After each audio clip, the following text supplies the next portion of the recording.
Hello everyone, hope you all are good and fine in this pandemic. I really hope and wish that we get a vaccine and this COVID pandemic ends very soon. Today it's September 15th where we celebrate Engineers Day and also International Day of Democracy. So wishing all the engineers happy Engineers Day. As today is the day of International Day of Democracy, I thought to bring some core facets of democracy and project and put it before you all. So specifically here I would like to speak about our country, India, and I want to show all the positives and the negative sides as well, and I will leave upon to you to decide where we stand today. The main theme of my talk would be the post-mortem of politics. So before beginning, if we look into the origin of the word politics, it comes from the Greek word politica, which means affairs of cities. Politics can be defined in many ways, but the major definition or major way of defining the politics is an art or the science of government, or it can also be defined as the living groups making some agreements, coming to some consensus and making those agreements to be implemented so that different interested groups can live together. Politics is a multifaceted word. It can be used both in a positive and in negative context. Where in positive context we use it for getting a political solution which is consensual and compromising and which is brought in a non-violent way. Whereas in a negative context it is a deceitful or a dishonest practice done by political leaders to come to the power. For any country, politics plays a great role because it is through the politics, the political organization and the parties come to power, and those sitting in the power will frame policies, schemes and different laws which ultimately define the functioning of society and nation as a whole. As our India is also a democratic country, for any democratic country there are two facets, which is one, its positive side, that is its achievements and success, and other, its failures. So today let us look deep into all our success, achievements and also our failures and learn from our mistakes so that we can proceed further into making India into further a great democratic nation. To understand our past, to understand the history of 73 years of our independence, we need to look into different eras of leaders who ruled us, beginning from Jawaharlal Nehru era, then Shastri Ji era, then Indira Gandhi era, Rajiv Gandhi era, then came P.V. Narasimha Rao, then we had Atal Bihari Vajpayee Ji as Prime Minister. So this comes to 20th century, and in 21st century we had Manmohan Singh Ji, and presently we have Narendra Modi Ji. So to understand the history we need to study different eras and what all happened in those premiership of those leaders. looking not just at positive side and not just at negative side, but being neutral by looking at both the sides. So since independence, India has witnessed lot many achievements and also lot many crises. We saw lot many ups and downs as well.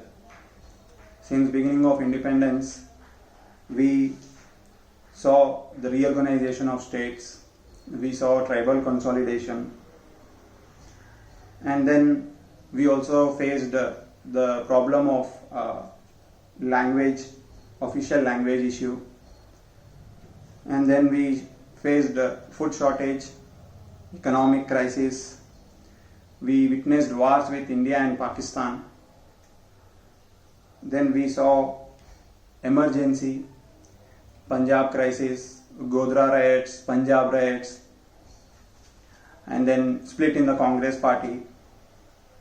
We also saw attack by terrorists on parliament and also on Hotel Taj in Mumbai. So all these can be the negative phase of our country which kept us in the shades of fear. But at the same time, if we look at the positive side, we saw we gained the self-sufficiency of food grains through Green Revolution, which took place in the mid-1960s. Then in 1969, we had nationalization of banks, and we also done 2 nuclear tests successfully. One is Smiling Buddha in 1974 and other one at Pokhran 2. And we also had victory with the war with Pakistan, where it led to liberalization of Bangladesh in 1971. And we also won the Kargil war as well. And not only this, we also witnessed many positive sides, many achievements like modernization of army. We brought Panchayat Raj. We had economic reforms, that is LPG, liberalization, privatization and globalization in the P.V. Narasimha Rao era in 1991, and which opened economy to the world. And we also brought anti-defection law. We brought RTI, that is right to information, right to education, which made our system citizen-centric. We brought acts like Manrega to provide work for the laborers. We curtailed license Raj system. So keeping all these things in mind, so we need to understand that today, here after 7 decades, we stand both on the positive side and also on the negative side. So speaking exclusively about the structural flaws and the systemic loopholes, there are many loopholes that still exist in the political arena, in the political system today in our country.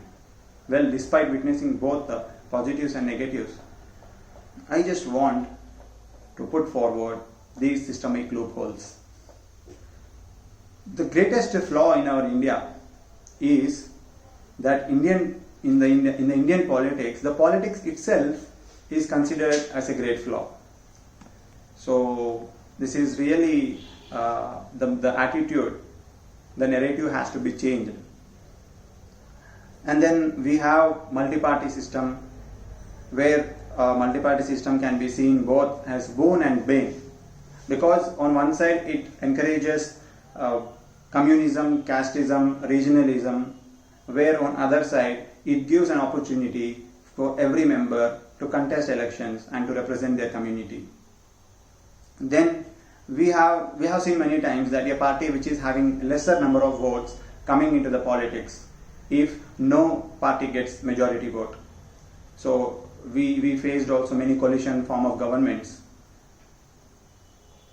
Then we also see like those punished by law or convicted and those sitting at jails can contest elections, where on one side those people which have some criminal charges can't enter into the government service through any job, but at the same time those sitting in jails can contest elections. So here we need to bring a law where any candidate having any kind of criminal case on him or her should not be given the ticket, political ticket, and also should not be allowed to contest the election. Then we see patronizing the criminal activities, where entry of candidates having criminal cases also come into politics, and this is today leading to criminalization of politics in our country. Then we also see many times that there is lack of internal democracy in the political parties itself. Like recently, if we see the Rajasthan crisis that happened, so that itself can stand as an example to showcase that there is no internal democracy as well. Well, not just the recent issue, but even if we look back into the history, we find the same cases at many instances. And there is no transparency in the funding of political parties. And this is really a major challenge today that stands before us in the political system. And to tell you that before 2017, there was a provision to reveal the names of the candidates who donate more than rupees 20,000 for any political party. But the present government has reduced it to 2,000. So above 2,000, if any person donates to any political party, then the names of those candidates has to be revealed. But in the same year, that is in the 2017, the current government has brought electoral bonds, which led to zero transparency in funding for the political parties. So here we need a great reform as well. Then we see, like we say, when it comes to democracy, we say like it is of the people, for the people, and by the people. I just like to question to the general public as like, why do they don't go to cast their vote? Everyone is given holiday to cast their vote, but most of them have this attitude that what will happen with my single vote? So here we need a immediate implementation of different awareness campaigns where we must acknowledge and make every citizen aware of the importance of their every single vote. And not only that, the people, every individual, every citizen of this country also has to take the responsibility and should actively participate when in all the politics or the political activities that happen. They must have an eye on it. They must keep following all the events, because it is the people who elect the representatives, and those representatives frame laws for these people. So they must know which law or how the law is being made and which law is beneficial to them and which is not. So politics is not a game of only the political leaders. Politics is something that happens every day with us, and every citizen must be aware of all the things that keep happening. Then we see, we have so much of religion in politics, and also politics of religion happens at many places. There is politics done based on caste, there is politics done based on religion, and this is really so pathetic, because linking the caste or religion with politics is seen nowhere except in our country. Whereas politics has to be seen in that way, where political leaders who do really good works, who work for the welfare of society, has to be encouraged and has to be brought again and again into the power, rather than going to those people where politicians from the different caste come and the people vote for them, only seeing their caste or only seeing their religion. And this is really so draconian, I could say, and people must be again made aware to only vote for them who really work on ground for the welfare of society and also of nation. And we see there is no accountability of political parties, because these political organizations and parties do not come under the ambit of RTI. So immediately we need to bring these political parties under the ambit of RTI. Then we see like every political party has some agenda, some ideology, whereas the political members does not seem to have any ideology of their own, and it can be justified by the way they keep changing the political parties.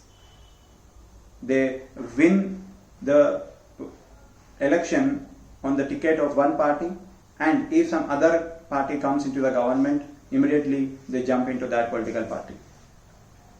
So here there is some loopholes in the anti-defection law as well, which need to be rectified as early as possible. Then when it comes to the members or the representatives in the Lok Sabha, that is the lower house of our parliament, recently if we see in the 17th Lok Sabha, we got 78 women as MPs, whereas in the first election we had just 24 women MPs, and in 16th Lok Sabha we had 66 women MPs. So today these 78 women MPs constitute 14% of all the members of lower house, and we have the proposal to give 33% women reservation in Lok Sabha, which will bring the numbers to 179 or 180 approximately. So today we just have 78, and we have a proposal to raise the number to 179 or 180 women MPs. That is hardly we have to increase 100 women MPs. So this again can be done by encouraging more women to enter into politics, by supporting them as well. So we also need immediate law that has to be brought where it has to be made compulsory.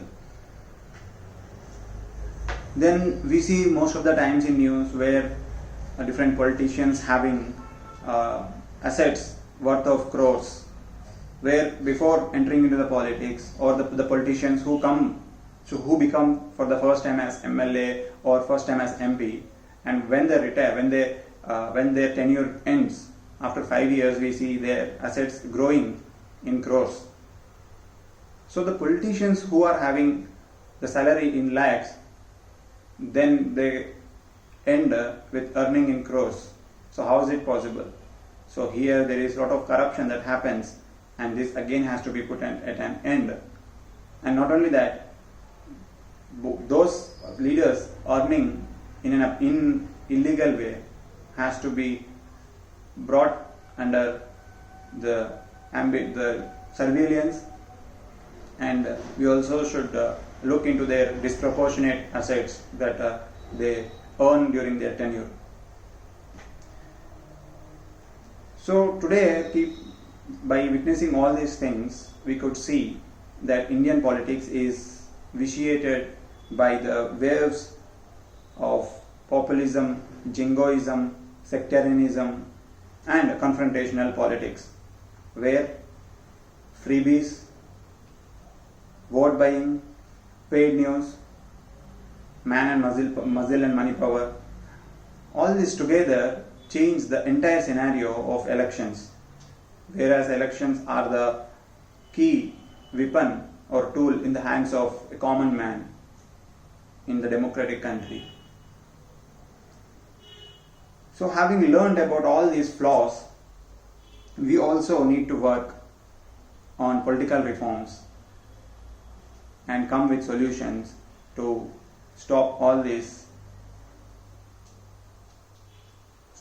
and to curtail these loopholes that exist today. So the first reform would be the state funding of elections. So state has to fund the elections for all the parties, which will ensure the transparency. Then another real immediate needed reform is simultaneous polls, where all the states will have elections together with the parliament elections. Then we need to frame a law immediately to prevent criminalization of politics, and that should be very stringent and has to be implemented by all the means. and there is immediate necessity to again strengthen the independent institutions like CIC, ECI, and the judiciary, and lot many independent institutions, and also to reinstate the autonomy that they were having. Because today we see the dilution of almost every independent institution. Then we also need to set a limit on the party expenditure, where today we just have a limit on the expenditure on a political candidate who is contesting. We also need to set a limit on political party expenditure as well. Then we need to bring political parties under the ambit of RTI, and auditing of accounts of those political parties by independent agencies is also the need of hour. Then all the parties must be given equal media space and airtime. This is also the need today that we need to bring, because we see the media tilting towards one political party and showcasing all these achievements or showcasing all the failures of the opposition, and that is not really the signal or the sign of a right democracy. Opposition has to be strengthened, because it is the opposition, the strong opposition, that is a key, or that is a sign or token of a strong democratic country. So having said all this, now I leave upon to you to see how the politics has emerged today in our country. I ask and urge every person to think about this, to take time and to read more and to acknowledge yourself about the current political scenario that exists in our country. At the end, I would like to conclude by the saying of Mahatma Gandhi ji, and that is, democracy is an impossible thing unless and until the power is shared by all, and let not the democracy degenerate into mobocracy. Thank you. Jai Hind, Jai Bharat.